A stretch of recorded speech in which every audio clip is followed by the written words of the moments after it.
Then I'm into education for 30 years now. For management education in hotels. Hotels. So I studied at Edinburgh University from 1983 to 1987. Hotel catering and institutional management is what I graduated. I was going to work at the Savoy Hotel in London, and then I got a job at Disney in Epcot as a barman in the Rose and Crown Pub. I can't prove it. That is fantastic. My first day on the job. That's fantastic. So it's interesting because I have my honorary doctorate from Edinburgh University. About 8 twins. Yeah.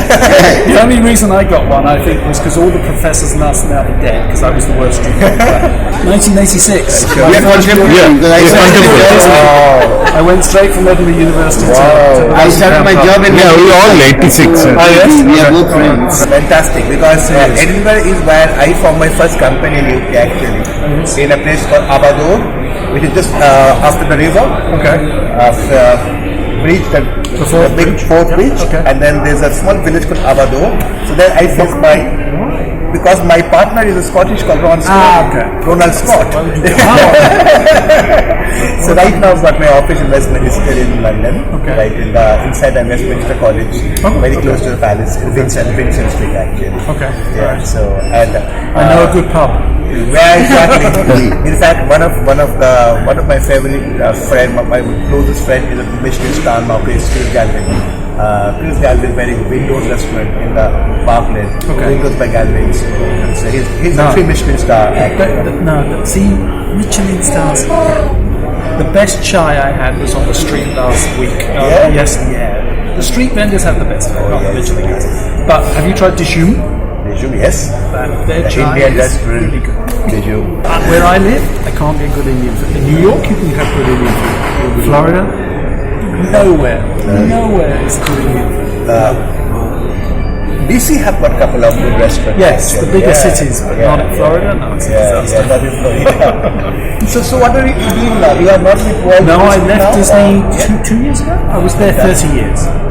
Wow. That's they gave me the our generation bronze statue. Thank you for 30 magical years of service. And I thought, wow, I'm nearly dead. After 30 years. So there's a gap in the market.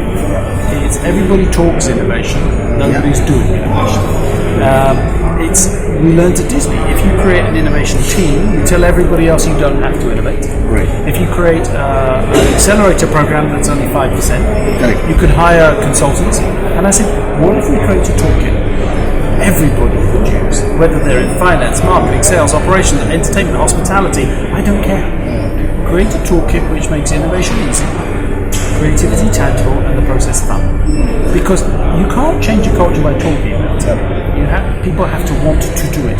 Culture change comes from when your employees are using this kit when you're not there. That's culture change. So make it easy, tangible, and fun. And so that's what I created a toolkit for innovation creativity based on all my years at Disney, working with IDEO and Apple. And now most of my work is teaching, believe it or not. I've never been a teacher in my life. I love it. I'm doing a workshop this afternoon at 2 o'clock. People don't learn by listening. So this morning, you can inspire and motivate. You can't help. But I love to get in a room with a group of people for a day. You give them a fake challenge in the morning. It has to be a fake challenge, something they know. So let's say how to innovate a movie theatre, because we've all been to the movies. We can have ideas. If you give them a fake challenge, people will relax, listen, look, and try something different. Because they're not worried about solving it by 5 o'clock. So they'll remember the tools when they left. So most of my work is actually going in for 1 or 2 day and training workshops, basically. I give speeches as well, but I prefer the workshops because you'll get people coming in who've been told they're not creative. And so you're in hospitality, you're not creative. You're in sales, you're in marketing, you're not creative. We're all creative. We're all born creative. Yes. But Ken Robinson said we're all born creative. But it gets squashed out of you. And it's about reminding people that they are and giving them the tools to do it. And usually by about 2 o'clock in the afternoon, you'll see the smile on their face when they think, fantastic, I can do this. So, I love it. It's great fun. So tell me more about the event. So, this the Youngster Olympiad event. With the big event that you brought people Yeah. from 60 countries or whatever? This is the event I started 5 years back with 15 countries. When we are sitting in London and we are planning something to do an international event. We used to do an Indian event with the final in the London at the University of West London, which used to be the Thames Valley and the Slow College, if you remember. In your time, the Slow College was very good in cooking. David Foskett, In my time. Now I feel like back in the dinosaur, back in the Jurassic period. Yeah. 30 years back, it was more Thames Valley University. That's right. So, Back in the days of black and white television. No, so what is this event? So this event is very inspirational. You get 60 young people from 60 countries, 60, to come together under one platform for 10 days in 5 cities of India. So if you are a 17-year-old, 18-year-old, or even less, we give a psychometric test. We give other kind of interest test. We also take care of your financials. Somebody can be very poor, who cannot afford particular career, which may be an expensive career, maybe or maybe not. Because Indian situation is very different to the West, where education is free. In India, education is always not free, So based on that, based on parental influence also.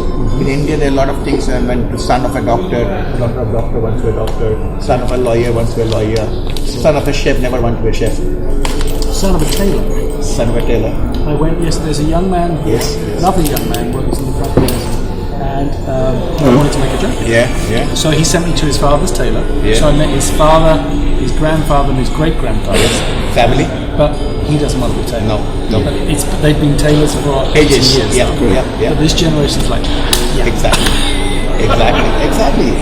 In fact, so based on all these parameters, Proval's team in EduGuy, that's our company is called, and IBM, we have come up with a application which actually tells a student what is the best career for you. Okay. Or top 5. So in a way, you get a very analytical, realistic, objective skill, not subjective. I am good in tailor or I am good in hoteliering. I love to cook, so let me be a chef. Not like that. Maybe you play music better. Maybe. So people have got multi-dimensional talent when they are created. Somebody is good, like my son is very good in maths and economics, and also is very good in physics. We don't know whether he will do engineering or economics. He is confused. So maybe he will also be good in cricket. not economics. Not economics. Artificial intelligence is taking their jobs. There will be no people doing economics. 5 to 10 years from now, that will be taken over by artificial intelligence. Already to some extent. So this app generally helps these young people to look at what are the potential career option that they will do well based on their own 2-hour question answer.